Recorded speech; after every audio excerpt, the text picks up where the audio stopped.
Oi, gente. Esse é o Sem Posturas, o podcast da Auditece. Hoje a gente vai tocar num tema importantíssimo para toda a sociedade, né? Não só para a carreira dos auditores, como para toda a sociedade. E para falar sobre esse tema, a gente convidou uma auditora fiscal, que é também associada da Auditece desde as primeiras horas que entrou na Cefaz, Ana Márcia Cordeiro Teixeira, que é uma estudiosa apaixonada pelo direito tributário. Ana Márcia, obrigada. Obrigada também pelo convite, é um prazer, Isabel. E assim, quando eu vim, fui convidada pelo Alejandro para falar da reforma tributária, e isso me trouxe muita felicidade, porque eu venho já estudando desde 2024, do ano passado. Eu acompanhei todas as discussões no Congresso Nacional, quando estavam sendo discutidos, o PLP 68 de 2024. Então, assim, é um prazer estar podendo contribuir, E a gente bater um bate-papo aqui desse assunto que é tão urgente, já vai começar a reforma agora em 2026. 2026 já começa, né? Exato. E é um assunto muito importante. Você foi um nome lembrado, assim, quando a gente estava costurando a ideia desse projeto sobre reforma, né, de trazer colega, você sim, foi sempre um nome lembrado. Porque a gente sabe que você vem estudando, né? Muito muito estudioso. Aí eu queria começar... as pessoas que assistem esse podcast, nem todos são auditores, nem todos são fiscais. E mesmo na auditoria tem muita gente ainda com dúvida, né? Porque é tudo muito complexo. Então, assim, eu vou fazer perguntas como se eu fosse uma criança do colégio, porque tem coisas que realmente, né? Ela tem que ser na linguagem mais simples possível, né? Por que é tão importante, assim, para começar? Por que essa reforma porque ela é uma mudança de paradigma, sabe, Isabel? Assim, ela muda todo o sistema tributário nacional. A gente vai mudar a forma como a gente trabalha. A gente vai passar de um sistema que é analógico hoje, vamos dizer assim, para um sistema que é digital. Vai mudar totalmente nosso trabalho de fiscalização. Ele vai ser um trabalho mais voltado para o digital, para sistemas. Entende? Então, assim, durante o nosso bate-papo, a gente vai ver que a reforma tributária, como a gente faz na nossa casa, a gente faz uma reforma para melhorar, para corrigir alguns problemas, E o Brasil, ele estava passando por um momento muito complicado no seu ambiente de negócios, Nós somos um dos últimos países, vamos dizer assim, que não tinha instituído o IVA. Então, assim, nós estamos mudando esse paradigma e melhorando esse ambiente de negócios para atrair investimento, para melhorar a exportação e também para melhorar o ambiente de negócios, aqui o custo de conformidade para os nossos contribuintes, né? Sim. Aí, o diagnóstico, né? Vamos aqui para o diagnóstico. A complexidade do nosso sistema, né? Que nós temos 27 legislações, né, Ana Márcia? Isso aí vai diminuir, né? Vai simplificar essa complexidade. Sim, como dizem assim, o Brasil, o ICMS é um jogo só, vamos dizer, mas cada estado joga uma regra diferente. Nós temos uma norma geral, que é a Lei Candide 87/96, e ela dita as normas gerais do ICMS. Mas cada estado tem as suas peculiaridades, traz os seus regimes especiais. Então, assim, para o contribuinte é muito complicado, porque cada lei tem as suas especificidades em cada estado. E na questão dos municípios é ainda pior, porque nós temos mais de 5.000 municípios. E nos municípios não tem uma uniformidade. Muitos municípios nem nota fiscal trabalham, não emite nota fiscal. Então, assim, é muito complicado para o contribuinte, sabe? Essa complexidade de legislações, muitas obrigações acessórias, inclusive pela autonomia dos estados e dos municípios, eles podem também criar suas próprias obrigações acessórias. Sim. Então, você imagina, tipo, uma empresa de e-commerce, ou então essas grandes de varejo que vendem para o Brasil todo, Eles têm que saber a legislação de cada estado, obrigações acessórias de cada estado, entende? Então, é muito complexo, é muito complicado. O custo de conformidade é elevado, né? É elevado. Porque é muito elevado o custo de conformidade, porque... O que é o custo de conformidade? O custo de conformidade... Eu esqueço que é... Você tem 6 anos, né?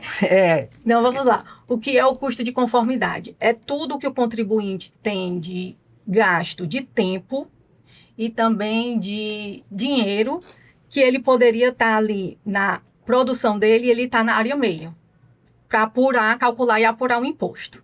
Então, assim, tem estudos que dizem que o Brasil gasta mais ou menos 1.500 horas só para calcular imposto. Você colocando 1.500 horas dá 2 meses.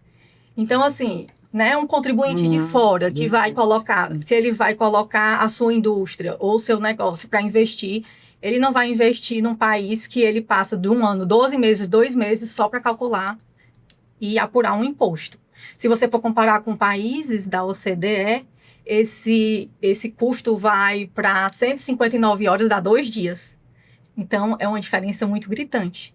Então, o custo de inconformidade aqui no Brasil, que é esse custo que ele poderia estar voltado com a sua atividade econômica, né? Trabalhando na sua atividade para a sua produção, ele está na parte de imposto para poder não errar, para poder não ser autuado, por conta dessa complexidade na nossa legislação. Outra coisa que é contemplada é a guerra fiscal, né, entre os estados. Que é um problema... Eu gostaria que você falasse da situação atual e o que é que melhora com a reforma, já na perspectiva da... A guerra fiscal, ela não começou assim. Os estados que são menos favorecidos, eles davam incentivos fiscais para atrair essas empresas, essas indústrias para o seu território. Sim. Isso aí era um início. Depois começou os outros estados a darem benefício para não perder as suas indústrias, para elas não migrarem para os outros estados, para as outras regiões. Então, começou aí a guerra. Então, vamos pensar aqui num ambiente sem impostos, sem tributo.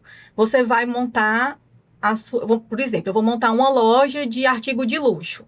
Eu não vou colocar uma loja de artigo de luxo, trazendo para local, bem para próximo. Eu não vou colocar uma loja de artigo de luxo na periferia. Porque na periferia não é onde está o meu público-alvo. O alvo, né? Sim. E nem o meu custo de logística vai ser bem maior. Eu vou ter que gastar com transporte para deixar, com funcionários. Então, assim, no mundo sem tributos, você coloca a sua empresa onde está perto do seu público consumidor e onde menos você tem custo de logística, né? Hoje, com os benefícios fiscais, não é assim. A empresa vai para onde tem mais benefício, onde ela paga menos imposto. E isso acontece por quê? Porque hoje o imposto é na origem. Então, entende? Tem 26 estados e o Distrito Federal. Cada estado tem a sua tributação, ele tem autonomia para ditar suas alíquotas, né? Então, eu vou colocar uma empresa. Onde é que eu vou colocar? Onde eu pago menos imposto. Não é isso? Então, essa guerra fiscal e esse princípio do destino, ela favorece essa desigualdade e essa guerra entre os estados. E como é que a reforma traria, né, uma solução para esse problema? Nesse novo modelo, acabou com benefícios fiscais. É isso. Vai ser bem polêmico, né? Vai ser bem polêmico. A extinção dos benefícios. Mas os estados, eles só vai ter uma compensação? Exato. Como é? Explica aí. Os estados, eles só aceitaram esse fim dos benefícios por conta que eles vão ter um fundo que eles chamam de desenvolvimento regional, que vai ser a União quem vai compensar. Esse princípio da origem para o princípio do destino, que vai ser a reforma tributária, você não vai mais pagar para a origem, você vai pagar para o destino. Sim. Então, vai ser um período de 50 anos de transição, né? Então, ela vai terminar lá em 2078, que é justamente para os estados não sofrerem tanto essa disruptura, né, da origem. Com a retirada dos benefícios. E aí então, eles vão ser retirados gradativamente? Vão ser esse fundo, né, eles vão receber, e à medida que... Que é o fundo de compensação, né, que você fala? É o fundo de compensação para o desenvolvimento regional, que vai ser pago. E aí, à medida que o destino, que a gente vai se aproximando do final, o fundo vai diminuindo proporcionalmente, até zerar lá em 2078. E aí, em 2078, a reforma, ela está consolidada. Tá consolidada. no âmbito federativo. Existem 2 períodos de transição da reforma. Existe para o contribuinte, que vai ser até 2032, 2033 acaba ICMS, acaba ISS, já, nisso, né? Então, a partir de 2033 começa o IBS. Então, tem um período de transição para o contribuinte e existe o período de transição para os estados e municípios. Certo. Aí você falou aí, né, que acaba o IBS. Não, acaba o ICMS, né? Os impostos vão ser extintos. Queria que você já colocasse aí, né? Quais são os impostos que vão ser substituídos? Um pouquinho assim, falando um pouquinho de contexto, Isabel, a nossa reforma tributária, ela já não é nova, certo? É uma discussão que já vem há bastante tempo. Então, assim, desde a Constituição de 1988, já tentou se implantar um IVA, não teve êxito por questões federativas e políticas. Sim. Aí, de 1988 para 2018, tiveram outras tentativas, também sem êxito. E aí, em 2019, que o Congresso não é o que era hoje, que nós estávamos no governo Bolsonaro nessa época, surgiram 2 propostas de emenda, né, de PEC, para a reforma tributária. E era um congresso bem ativo ele queria ser protagonista de reformas. Eles estavam discutindo reforma administrativa, reforma tributária, eles estavam discutindo reforma da Previdência, apesar do executivo não estar tão interessado nessa reforma tributária, o legislativo queria ser protagonista. E aí, quando foi em abril de 2019, a Câmara ela saiu com a PEC, que é a PEC 45 de 2019, que era um IVA único. Né? Não, vamos fazer um IVA único para todos os entes. Então, a gente vai ter um imposto só para todos os entes e vamos extinguir todos os impostos sobre consumo e o PIS e COFINS que é federal. Né? Aí, paralelo a isso, para a Câmara não ter o protagonismo, o Senado saiu também com uma proposta de emenda constitucional, que foi a PEC 110 de 2019. Ela era semelhante, mas tinha algumas diferenças. Ela queria extinguir mais impostos, mas ela queria um imposto seletivo. Não o que foi aprovado, mas queria um imposto seletivo. Né? Então, se criou uma comissão mista para começar a estudar essas 2 PECs. Né? E aí, quando foi final de 2019, estourou a pandemia. Tudo suspenso. Voltou-se a discutir isso em 2022 com outra proposta que apareceu que se chamou de Simplifique Já. Essa proposta, ela dizia assim, não vamos ser uma coisa tão disruptiva, colocar só um imposto, a gente vai ter que mudar tudo, né? A autonomia dos estados vai ficar prejudicada, porque tinha muita resistência do setor de serviços e também tinha muita resistência dos estados e municípios de perderem a sua autonomia. Né? E aí ele disse, não, vamos fazer o Simplifique Já, que seria a ideia, continuar com todos os impostos que tem hoje, né? E a União, estados e municípios continuarem com suas autonomias, mas a gente simplificar esses impostos, vamos corrigir as distorções deles, né?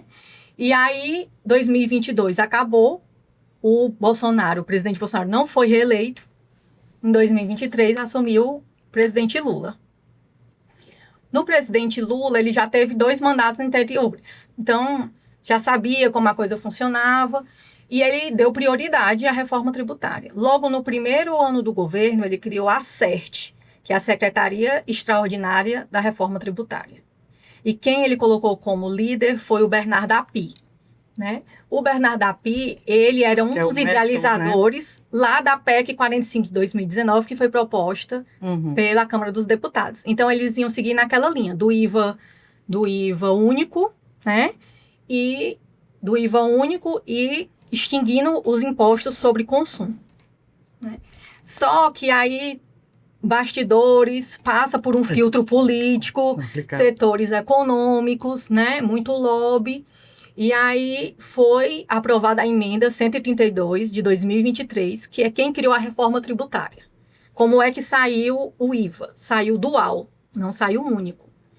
Então, é um imposto, dizem que é um imposto siamês, porque ele tem a mesma estrutura, é uma lei só. Sim. Certo? Só que ele tem a mesma estrutura, mas tem duas cabeças, vamos dizer assim. Tem a CBS, que é com a União, e o IBS fica com os entes subnacionais, estados e municípios, né? E aí saiu também um imposto seletivo não igual o que tinha proposto lá em 2019, que o imposto seletivo é um imposto extrafiscal. Por que chama imposto do pecado? Esse imposto porque ele é sobre... É só sobre aqueles bens... bens nocivos à saúde, e aí colocaram também nocivos ao meio ambiente, né?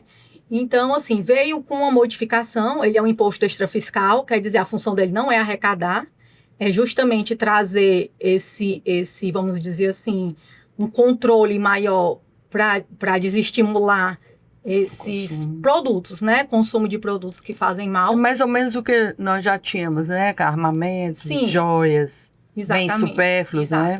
E aí entra como novidade esses que fazem má à saúde, você fala? Alimentação? Não, aí tem uma lista de produtos do seletivo, né? Que também passou por um filtro político, que fazem, por exemplo, bebidas açucaradas, entrou, Entendi. Né?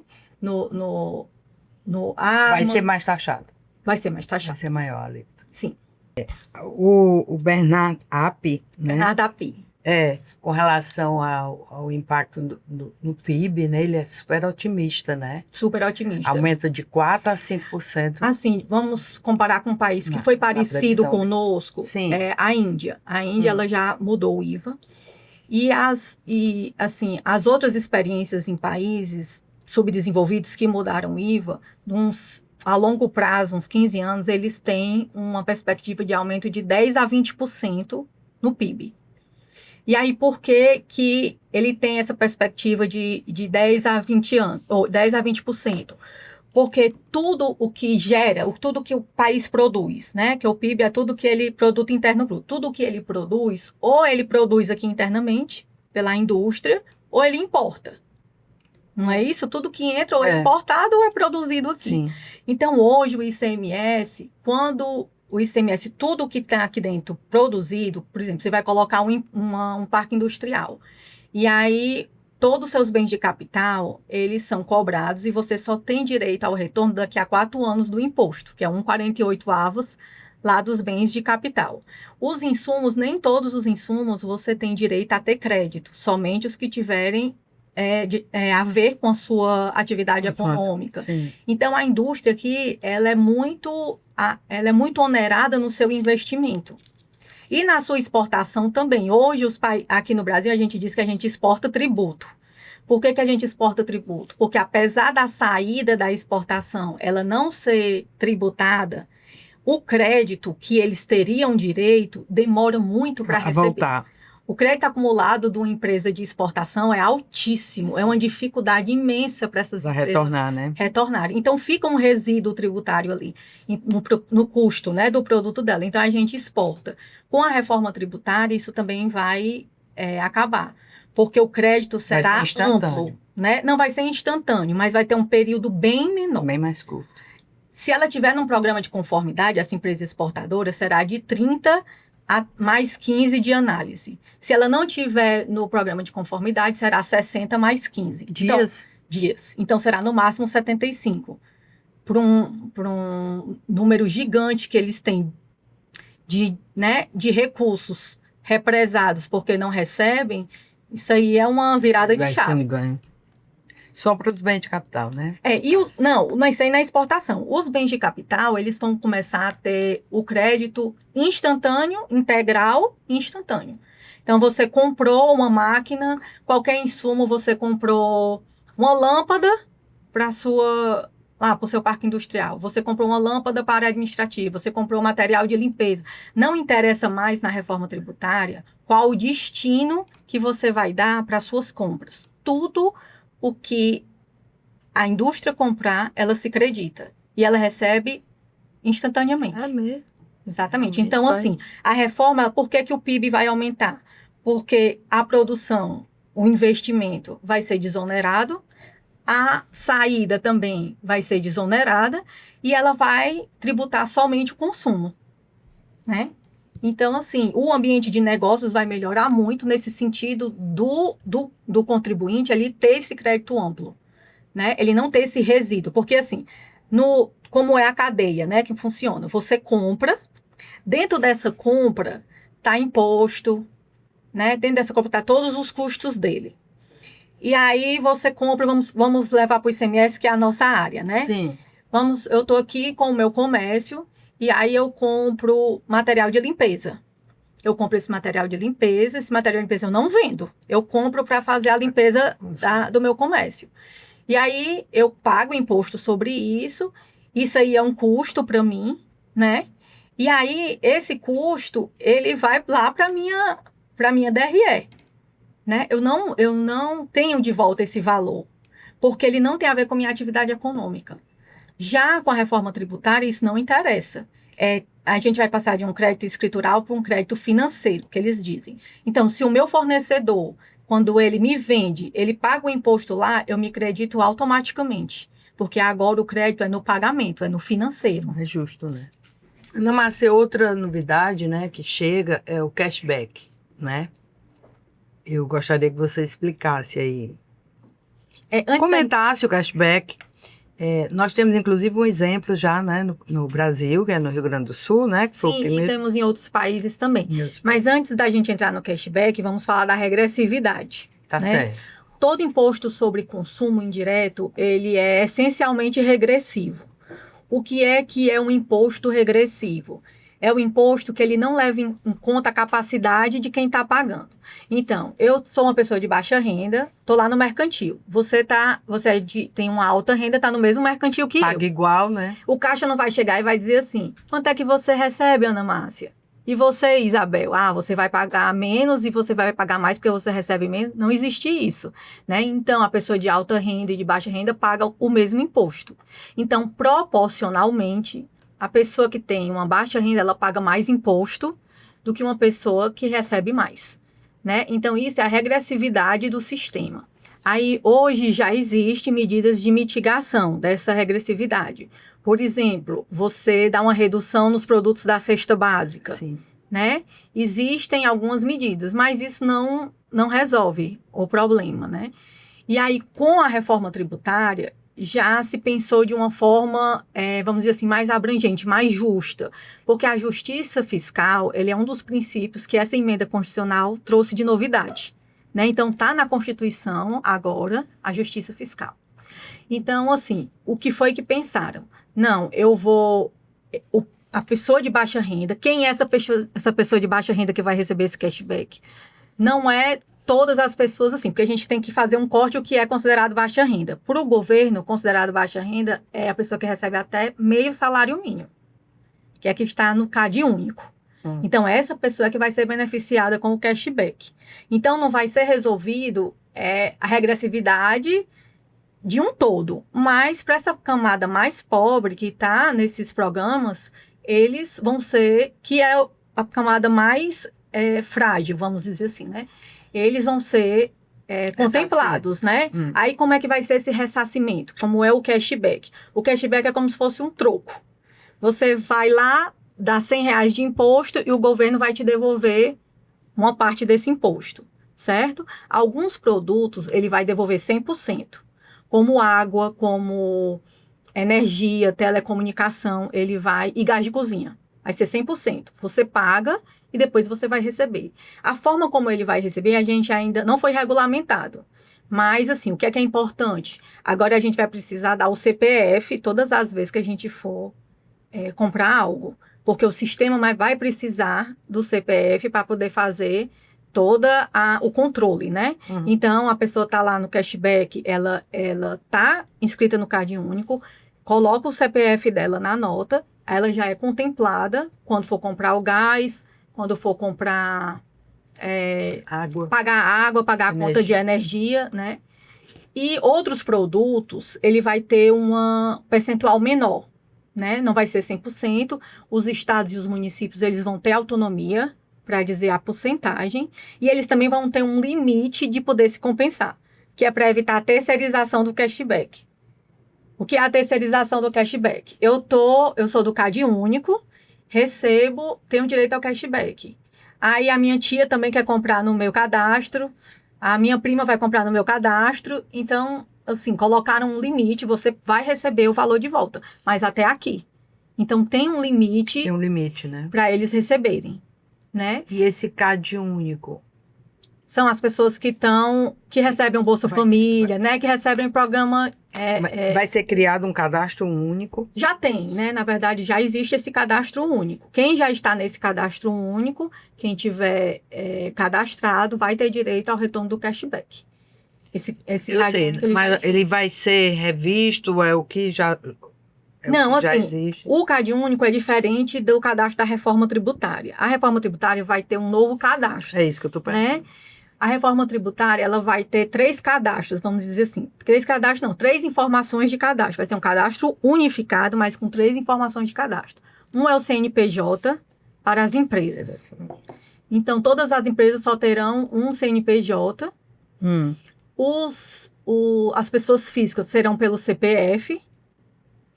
E os imóveis que antes não eram tributados, locação de imóvel, né, não era tributado, vai ter um cadastro imobiliário dos imóveis.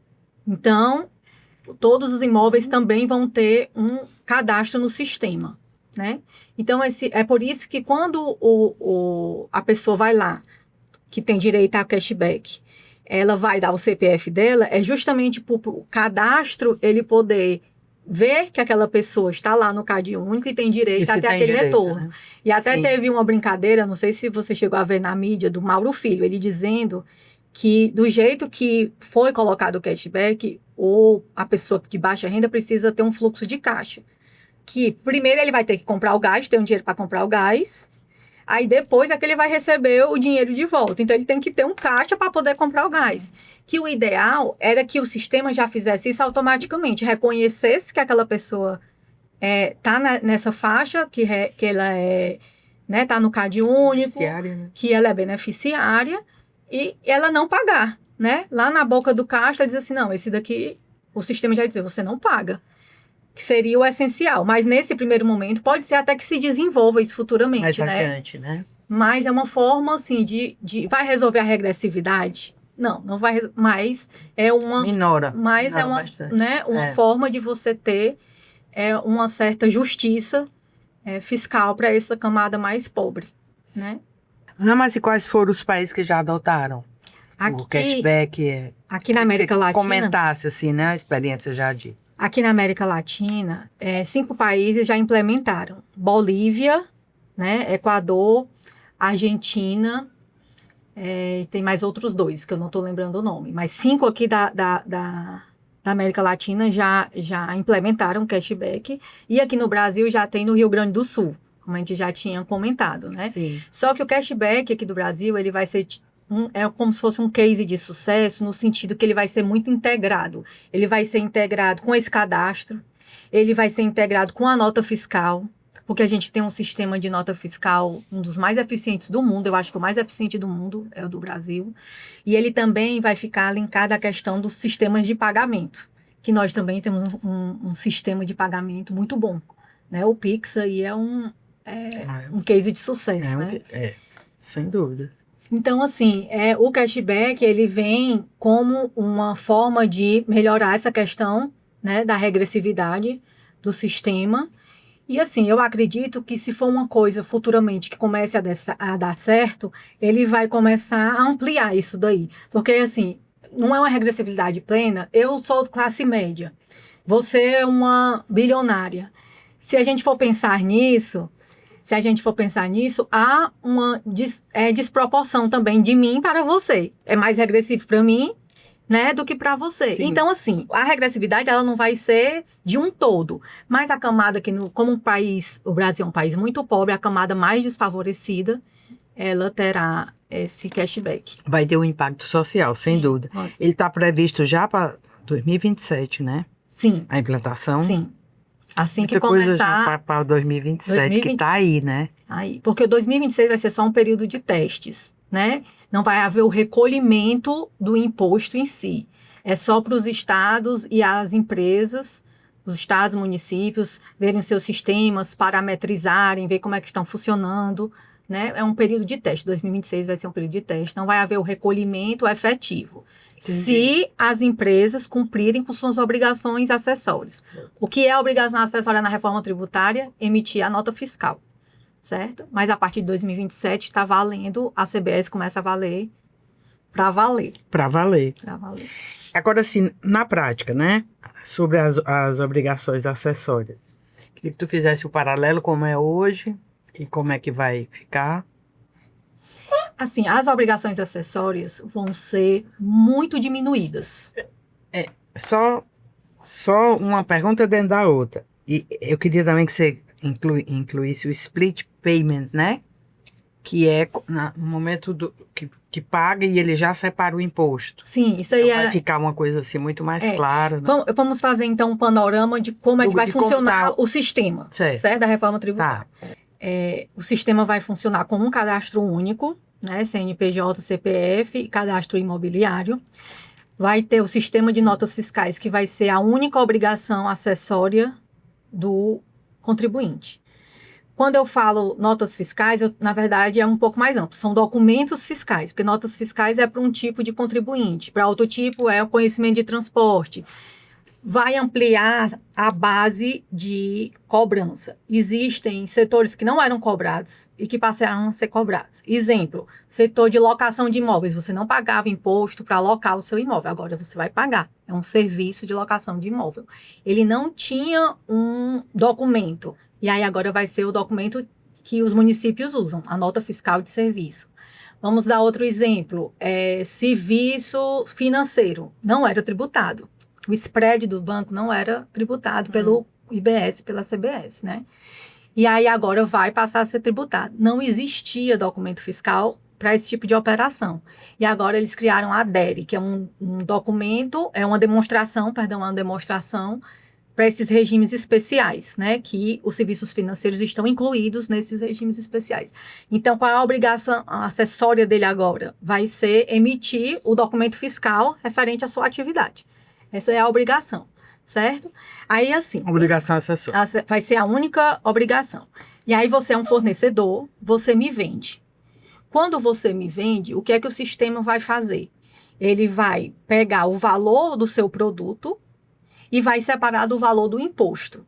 Por que é que ele vai poder fazer isso? Porque o IBS e a CBS são impostos por fora. Eles não estão incluídos mais no valor do tributo, né? Então, ele vai pegar o valor do tributo, devolver para o valor do tributo, devolver para o estado e município, e o valor do produto voltar para o fornecedor, né?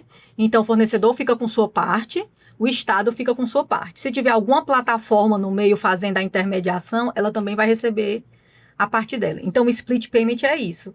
É uma divisão. Ele divide, na hora que o sistema recebe o comitê gestor, ele recebe... já divide ali. Ele recebe... houve um débito. Bem explícito, né? Isso, houve um débito. Quando houve esse débito, aí ele diz, quanto é que é o produto?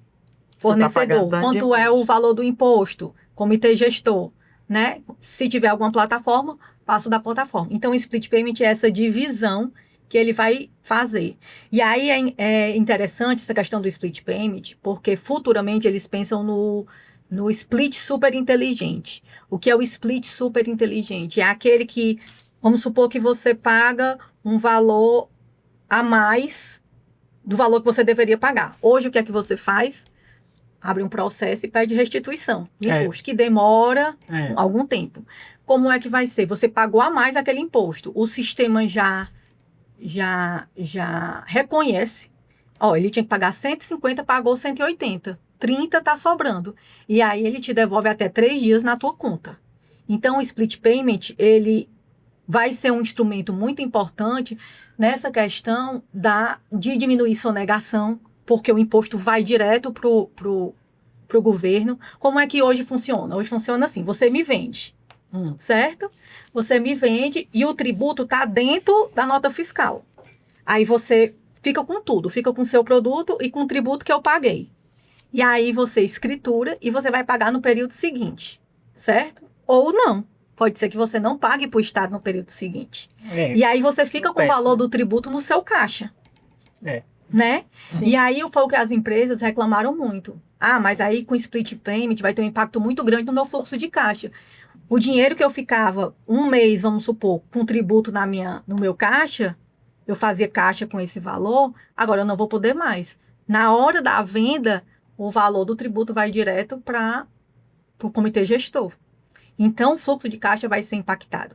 Então, nessa reforma, as empresas elas vão ter que verificar essa questão de precificação, fluxo de caixa, contratos. Vai ser uma grande mudança. É realmente uma mudança de paradigma. Certo?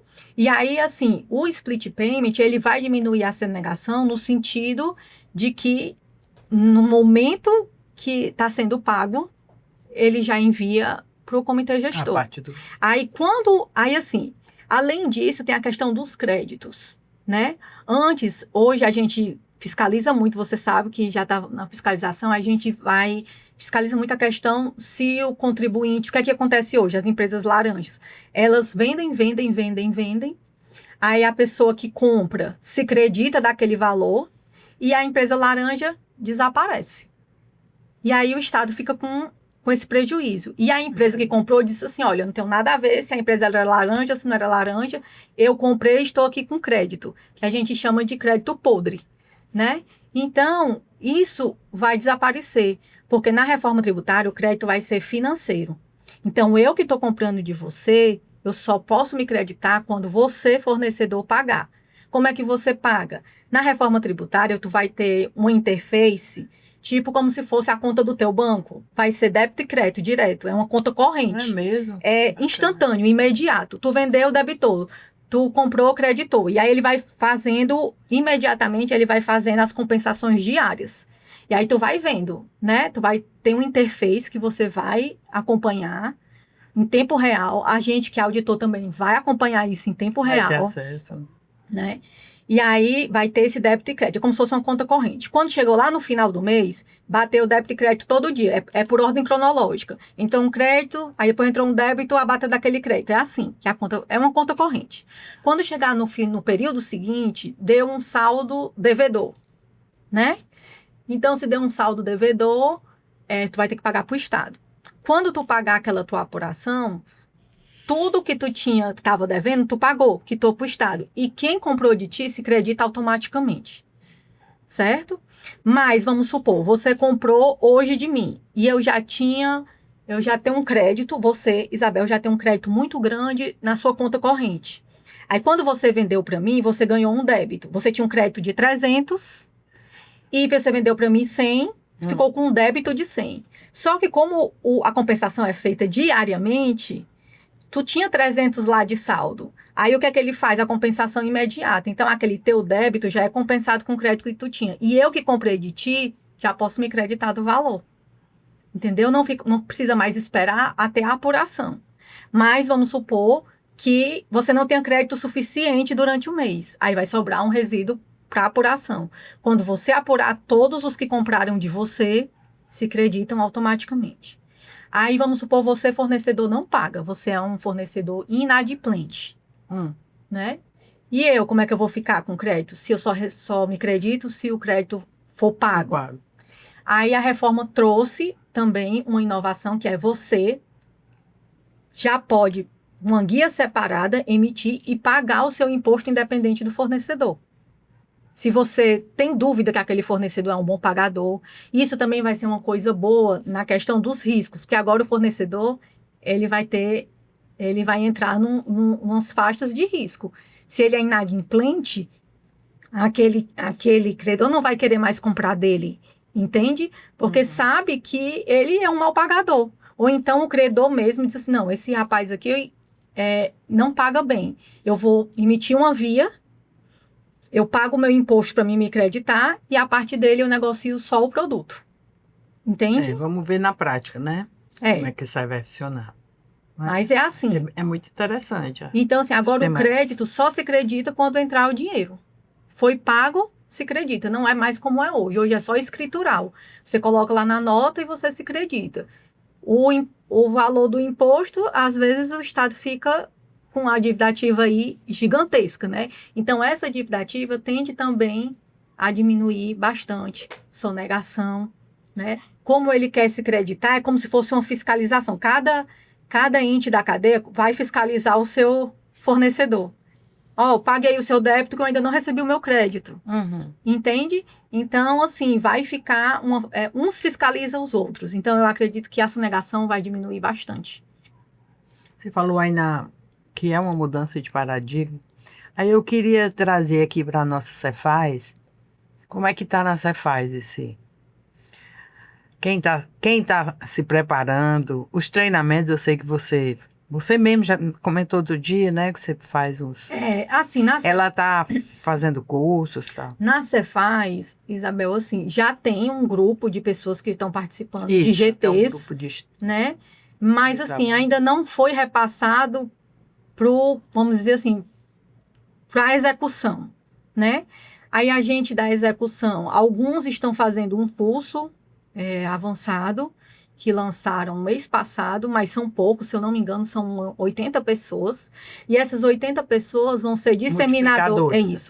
Vão ser multiplicadores para os demais, né? E eles eles fazem seminários, né? Fazem também uma hora da reforma que eles fazem uma vez por mês, nas quintas-feiras. Mas, assim, o que a gente tem ouvido falar é que o estado do Ceará, ele já está, tipo assim, bem à frente de outros estados, sabe? Na questão da implementação e, assim... Da preparação. Da preparação para a reforma. Pois é, e como sempre a Auditec sempre colabora, né?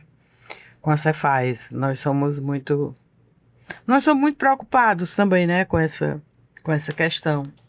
Então, pensando nisso, isso aqui agora vai aqui para você, que é associado e fazendário.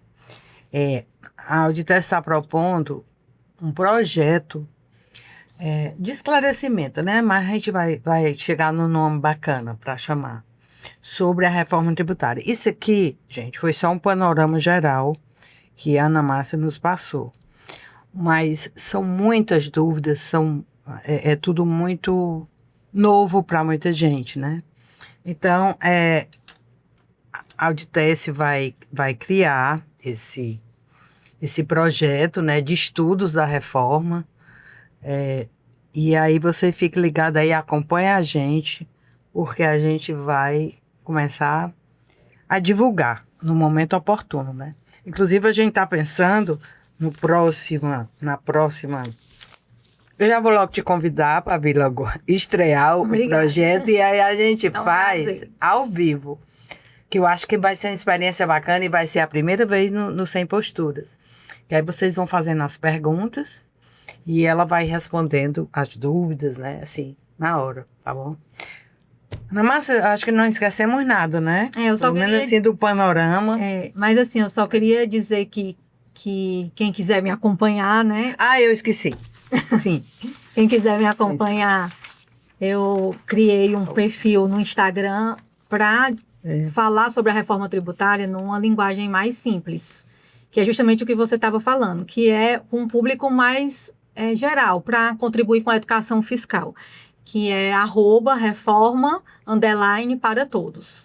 Tá aparecendo aí a imagem aí do Instagram dela. Sigam aí, porque isso aí é um serviço de utilidade pública. E ter o privilégio, né, de ter uma consultoria da Ana Márcia. Querida, obrigada, viu? Obrigada demais. Foi ótimo. Isabel, antes de terminar, eu só queria dizer assim que queria agradecer e queria também dedicar o podcast ao meu irmão, o Farley. Sim. Que para quem não conheceu ele era auditor também aqui da Cefaz, era associado. E, meu irmão, esse podcast é para você. Obrigada. Eu endosso também, nosso querido Farley. Obrigada. E a gente termina. Obrigada.